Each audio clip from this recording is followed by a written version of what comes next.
దేవుడు ఎవరితో మాట్లాడదా? ఆయనకి ఇష్టమైన వారితో. ఓకే, బాగా చెప్పారు. ఇంకా పరిశుద్ధులతో. ఓకే,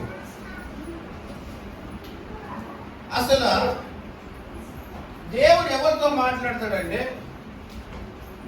సంఘంలో ప్రతి ఒక్కరు, క్రీస్తు రక్తంలో కడిగబడే ప్రతి ఒక్కరు చెయ్యెత్తి చెప్పాలి, దేవుడు నాతో మాట్లాడతాడు అని. దేవుడికి స్తోత్రం. హల్లెలూయా, హల్లెలూయా, హల్లెలూయా, హల్లెలూయా. ధైర్యంగా చెప్పగలగాలి ఈ మాట.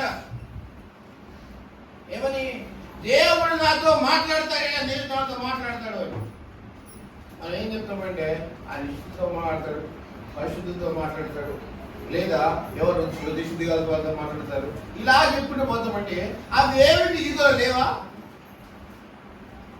నువ్వు దేవుడికి ఇష్టంగా లేవా? నీ హృదయం శుద్ధిగా లేదా?